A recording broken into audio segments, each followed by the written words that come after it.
चलिए अब करते हैं, सबसे पहले बात करते हैं अगर दो फॉर्मूले के बीच में आपको कंबाइन करना है,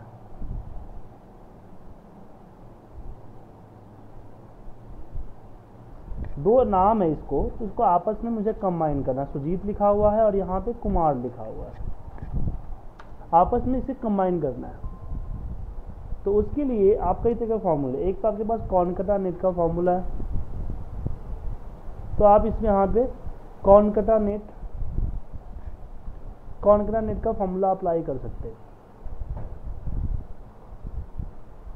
इसको कनेक्ट कीजिए, कॉमा, इसको कनेक्ट कीजिए और एंटर मार दीजिए।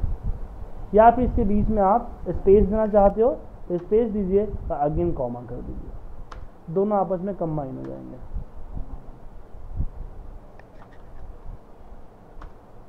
ठीक है। या फिर दूसरा है कि इसको आप जो है n% के साइन से भी कर सकते हो कि n% का साइन यहाँ लगाया और फिर मैंने इसको कॉमा लगाया, फिर n% का साइन यहाँ लगाया, एंटर मार दिया। स्पेस मार लो यार। ठीक है, इस तरीके से कंबाइन कर सकते हैं इसमें। क्लियर है। लेकिन अगर मैं बात करूं डेट, अगर मान लीजिए कि मुझे यहाँ पे 1 सितंबर से लेके यहाँ पे आज की डेट, इन दोनों का आपस में कंबाइन करना है 2 लगा के कि 1 सितंबर टू सितंबर, तो कैसे करेंगे? तो 1 सितंबर से लेकर 18 सितंबर, तो उसके लिए यहाँ पे हम लगाएंगे फॉर्मूला। अगर हम नॉर्मल कॉनकैटेनेट या n% का कोई फॉर्मूला लगाते थे क्या होगा? मान लीजिए इसमें बीच में 2 लगा देते हैं इन्वर्टर कॉमा करने में। सर ज्वाइन कर रहे हैं आप?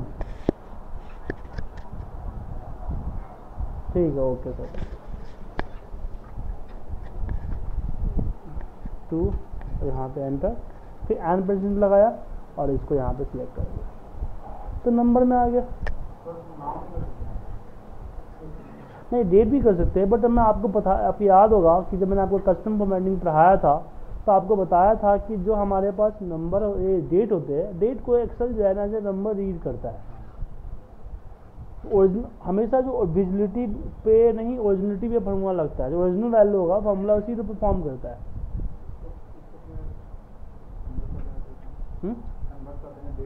हाँ, तो डेट में कन्वर्ट कैसे करोगी?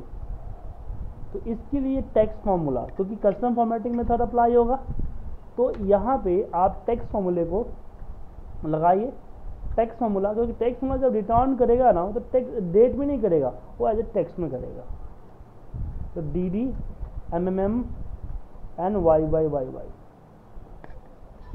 फिर इसको n% लगाइए, स्पेस 2, फिर n यहाँ पे n%, वापस इसको सिलेक्ट कर लीजिए। ठीक है, तो यहाँ पे हमने सी, इसको भी टेक्स्ट में डाल दीजिए। प्रदीप जी म्यूट कर लीजिए प्लीज। इसको सिलेक्ट किया, कॉमा, इसमें आप दीजिए DD -MMM -YYYY और इसको एंटर मार दीजिए।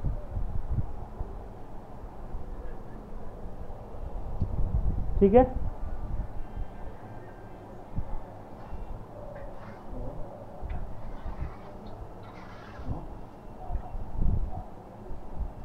तो इसको इस तरह से दो टेक्स्ट को आपस में कंबाइन करने के लिए इसके भी यूज कर सकते हो आप।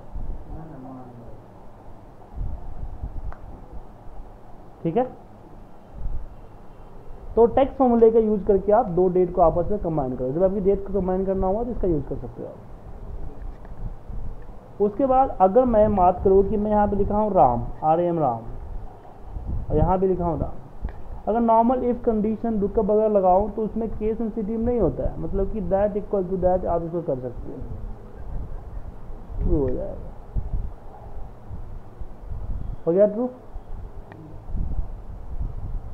लेकिन आप चाहते हो नहीं एग्जैक्ट मैच करे, मैच जो करे वो एग्जैक्ट करे, उसके लिए यहाँ पे फॉर्मूला लगाएंगे इक्वल एग्जैक्ट, इसको सिलेक्ट किया, कॉमा इसको सिलेक्ट किया, फॉल्स है। एग्जैक्ट में क्या होता है कि आपने यहाँ पे RAM रख लिखा और यहाँ पे भी आपने RAM लिखा, तो अगर दोनों मैच कर रहा है केस तो ट्रू दिखाएगा वरना फॉल्स दिखाएगा। तो इसके लिए हम यूज करते हैं टेक्स्ट फॉर्मूला। तो ये हमारे किसका था, एग्जैक्ट का था। उसी तरीके से अब क्या होता है, कभी कभी हम कोई नंबर लिखते हैं तो नंबर को कोई इसको डॉलर में तो कुछ में इस तरह से कन्वर्ट कर देता है। मैं चाहता हूँ कि अगर मैं बिल वगैरह है तो मैं चाहता हूँ कि मेरा नंबर किसी भी चेंज ना हो, फिक्स हो जाए।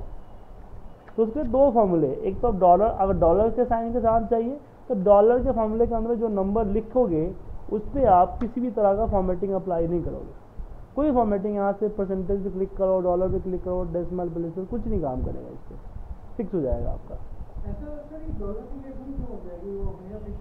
नहीं, फिक्स नहीं होता, जरूरत नहीं है, ये है। अगर आप डॉलर के बगैर करना चाहते हो तो यहाँ पे फिक्स लगा दो, फिक्स।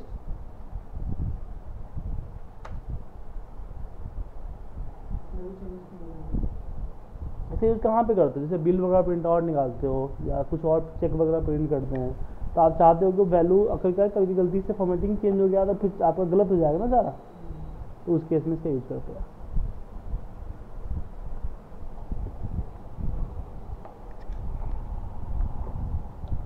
क्लियर है, डाउट?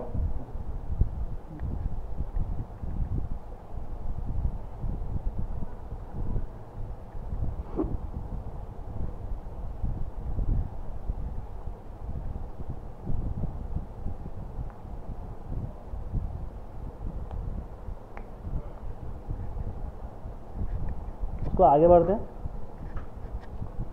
उसके बाद हमारे पास जो नेक्स्ट आता है वहाँ पे आता है, देख लेते हैं क्या क्या आता है टेक्स्ट फॉर्मूले में।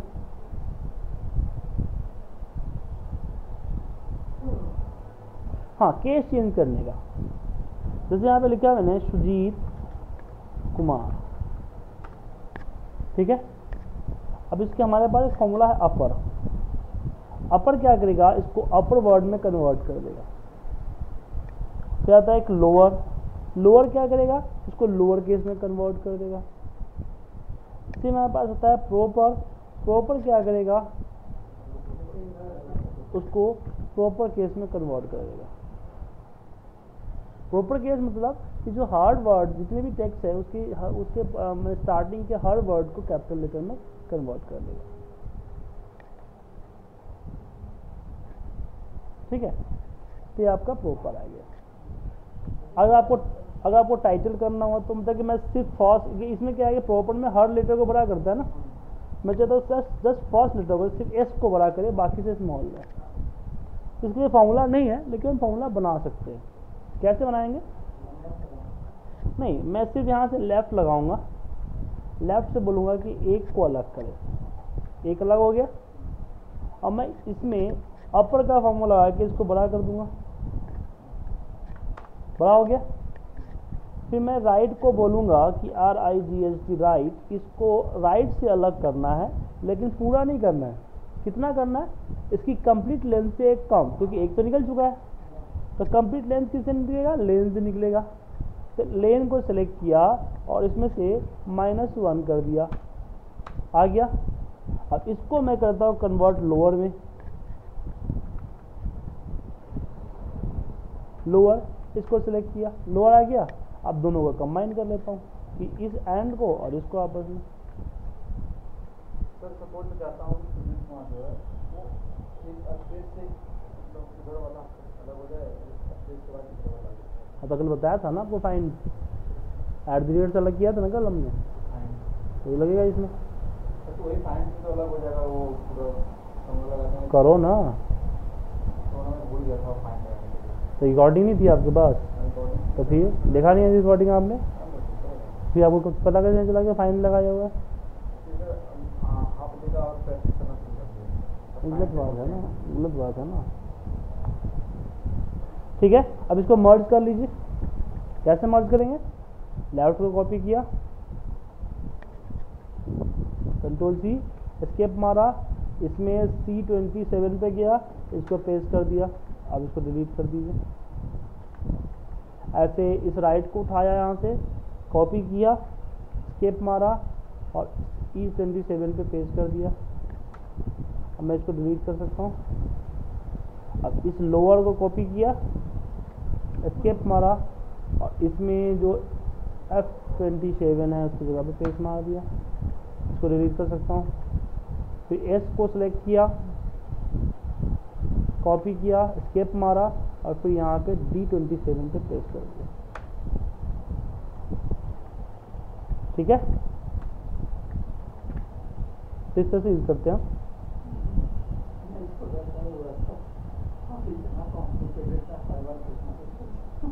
ठीक है, तो हो गया। अब बारी आती है हमारे पास 3 फॉर्मूले और है, रैप, टी एंड वैल्यू। बाकी तो हम सब कर चुके हैं। सर्च जस्ट लाइक फाइंड होता है, जैसे आपने फाइंड लगाया ना, सेम सर्च भी होता है। फाइंड में क्या, सर्च में क्या है कि फाइंड केस सेंसिटिव होता है, सर्च केस सेंसिटिव नहीं होता है। फाइंड बड़े और छोटे का डिफरेंस रखता है, सर्च बड़े और छोटे का डिफरेंस नहीं रखता है, वरना लगाने का तरीका सबका सेम है। जैसे फाइंड लगाते हो ऐसे इसको लगाओगे। बताता हूँ आपको मैं। ठीक है, तो बात करते हैं कि अगर हमने यहाँ पे कोई वैल्यू टेक्स्ट के अंदर में लिख दिया, इस तरीके से लिख दिया, मैं यहाँ पे करता हूँ यूज, अगर मुझे इसको वैल्यू में कन्वर्ट करने हैं तो इक्वल वैल्यू का फॉर्मूला लगाऊंगा तो वापस से नंबर में कन्वर्ट करके दे देगा 12546। ठीक है, उसी तरीके से अगर हमने यहाँ पे नंबर है, टेक्स्ट है, नंबर लिख दिया हमने, वापस टेक्स्ट लिख दिया हमने नंबर लिख दिया यहाँ पे,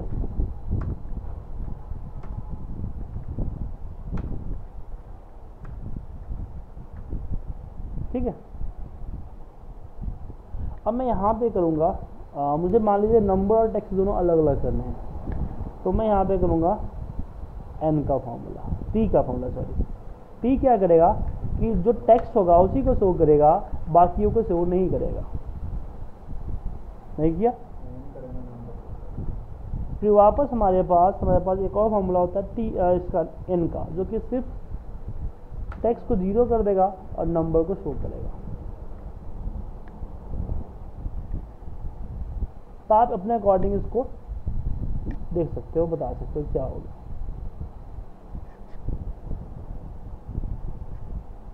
ठीक है, ठीक है सर, कोई डाउट नहीं ना? इसके लिए इसे यूज कर सकते हो।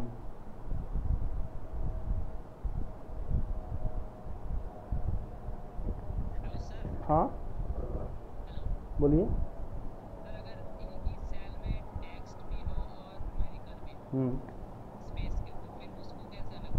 देखिए, उसको अलग करने का तरीका जो है नॉर्मल एक्सेल के पास नहीं है। उसके लिए एक्सेल के पास कुछ ऐसा नहीं है, हाँ, लेकिन VBA मैक्रो के जरिए हम उसको अलग कर सकते हैं, या फिर एरे फार्मूला से हम अलग कर सकते हैं। लेकिन एरे फार्मूला में एक लिमिटेशन है, ठीक है ना? अगर आपको पता है कि टेक्स्ट और नंबर कितना डिजिट में लगा है, अगर लोकेशन से मान लीजिए इस तरह से रखा हुआ है 1 2 3 और यहाँ पे ABC है, तो आप यहाँ से अगर पता है कि 3 डिजिट है पहले से, तो लेफ्ट या आखिरी से तो राइट लगा सकते हो। लेकिन कहीं भी हो सकता है, तो उसके लिए नहीं है। अगर डिजिट पता है तो आप यहाँ पे लेफ्ट लगा लो, लेफ्ट 3 आ गया नंबर। अगर मान लो कि ABC और यहाँ पे इस तरह से है तो राइट लगा लो। लेकिन सीक्वेंस कोई नहीं है एक, तो उसके लिए फिर आपको एरे फॉर्मूला की मदद लेनी पड़ेगी। लेकिन एरे का भी एक लिमिटेशन है, लेकिन VBA के थ्रू जब जाएंगे हम तो उसकी कोई लिमिटेशन नहीं, उसको अपने हिसाब से यूज कर सकते हैं। ठीक है, ठीक है नीरज जी। हमारे पास एक लास्ट फॉर्मूला आता है रैप, मतलब कि हमने A लिखा और यहाँ पे मैं लगाता हूँ फॉर्मूला रैप का, इसको सेलेक्ट किया, हमने 5 किया, तो ये इसको 5 बार रिपीट कर देगा। जितना डालोगे उतना बार वो रिपीट कर देगा सेम करेक्टर सेम वर्ड को। करेक्टर ही मान लो कि मैंने यहाँ पे लिख दिया 1 2 3, तो 1 2 3 1 2 3 1 2 3 1 2 3 कर दिया ना। अगर मान लो कि मैंने लिख दिया टीना, तो टीना टीना टीना टीना कर दिया।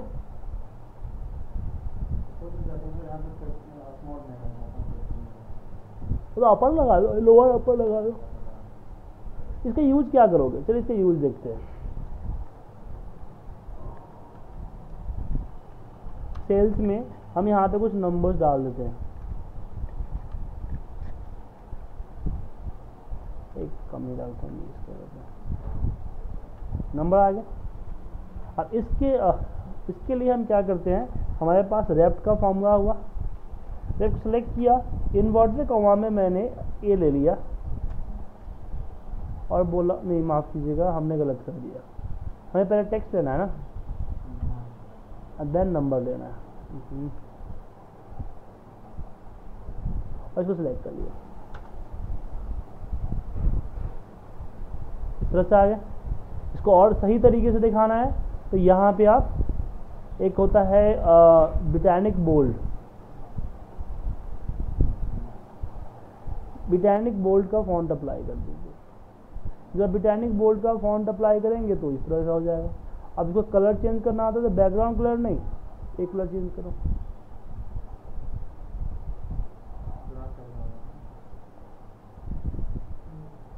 एक ग्राफ की तरह हो गया। तो इस तरह से इसका यूज कर सकते हो। अगर और बेटर यूज करना चाहते हो तो यहाँ पे देखिए सेल्स 8 3 4 5 -7 -3 इस तरह का है। तो मैं यहाँ पे जो है लगाना चाहता हूँ लेस देन, यहाँ पे लगाना चाहता हूँ greater than, less than and greater than. ठीक है, यहाँ पे मैंने लगा दिया फॉर्मूला राइट, माफ कीजिएगा रैप्ट, रैप्ट। अब यहाँ पे रैप्ट में मैंने ये दे दिया कॉमा। अब कितना रिपीट करना है, तो ये 0 से कम है ना, तो यहाँ पे हमने लिख देंगे ABS के अंदर कि ABS, इसको ले लिया।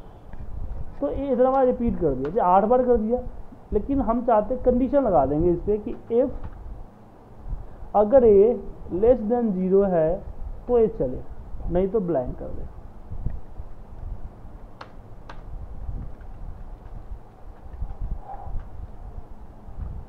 ठीक है, और फिर इसको लेफ्ट कर लेते हैं।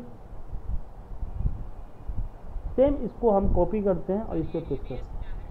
ABS माइनस को प्लस में कन्वर्ट करता है। रैप्ट, अब देखिए यहाँ पे क्या था, -7 था ना, अब रिपीट फॉर्मूला माइनस में नहीं प्लस में लेता है।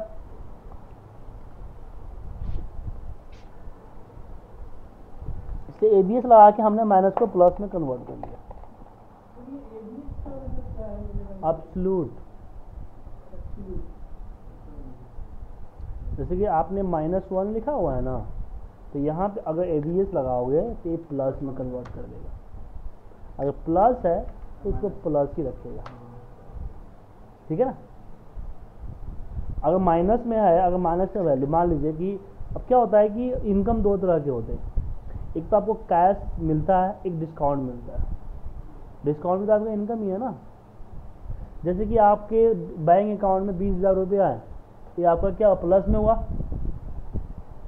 ठीक है, प्लस का डेटा आया और पता चला कि आपके क्रेडिट कार्ड का जो 1 लाख का बिल था उसमें 30,000 का डिस्काउंट मिल गया, तो वहाँ डेटा माइनस में आएगा। कोई क्रेडिट कार्ड के लिए तो माइनस ही है ना वो, लेकिन आपके लिए क्या है, आपके बैलेंस शीट में माइनस तो नहीं जाएगा, प्लस जाएगा ना। तो प्लस कैसे करोगे, ABS के थ्रू। डेटा इनपुट माइनस हो रहा है क्योंकि जो डेटा हमें प्रोवाइड करा रहा है उसके लिए माइनस है, छूट दे रहा है आपको, और जिसके थ्रू आ रहा है वहाँ पे माइनस ही आएगा। क्योंकि जब क्रेडिट कार्ड बैलेंस शीट बनती है तो उनके अकॉर्डिंग उन प्लस मतलब कि हमारा प्लस माइनस हमारा प्रॉफिट होता है, प्लस हमारा नुकसान होता है। लेकिन अगर बैंक अकाउंट की बात करें तो प्लस हमारा प्रॉफिट होता है, माइनस हमारा नुकसान होता है। क्रेडिट में होता है क्या होता है, माइनस प्रॉफिट होता है ना। तो अगर इस तरह का डेटा अगर आप लेते हो तो आप अगर बैलेंस शीट बनाओगे तो आप प्रॉफिट देखोगे तो इसकी प्रॉफिट उठाने के लिए इसको माइनस डेटा उठेगा, इसको प्लस में तो करना पड़ेगा ना। तो एवीएस फॉर्मूला उसके लिए यूज किया जाता है। ठीक है, ठीक है नीरज जी, समझ में आया? पूछिए। हाँ,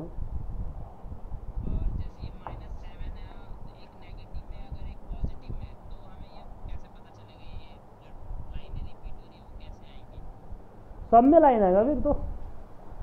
अगर आप एवीएस फॉर्मूला, अगर एवीएस नहीं लगाते हो, इफ भी नहीं लगाते हो, तो रैप एरर देगा, क्योंकि रैप में माइनस एक्सेप्ट ही नहीं करेगा वो। तो मैं सर आप समझ नहीं रहे हो, अगर मैं रिपीट करूं, रिपीट में अगर मैं यहाँ देता हूँ -5, तो ये लो एरर आ गया, तो माइनस में क्या रिपीट करेगा, वो तो सिक्वेंसली आगे रिपीट करेगा ना, प्रोग्राम ही नहीं कुछ बनता है ऐसा। इफ कंडीशन में इसलिए लगाया क्योंकि माइनस वाला इधर सेग्रीगेट हो जाए, प्लस वाला इधर सेग्रीगेट हो जाए, जो कि एक चार्ट की तरह, एक बार चार्ट की तरह बने, मैं इसलिए माइनस लगाया, इफ कंडीशन लगाया है। इधर बन गया, ये इधर बन गया, आपका रेड हो गया, और बीच में हम एक लाइन दे देंगे यहां से, यहाँ पे एक लाइन दे देंगे, हो गया। अब इसको ग्रिड लाइन हटा दीजिए, चार्ट की तरफ दिखेगा। हाँ नीरज जी, समझ में आ गया आपको?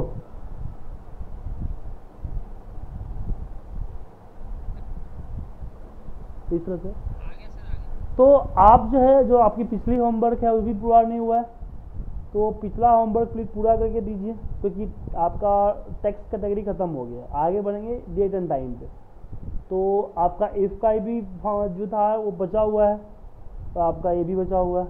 अब 2 असाइनमेंट पेंडिंग चल रहे हैं, तो क्लास छोड़िए, पहले असाइनमेंट को कंप्लीट कीजिए,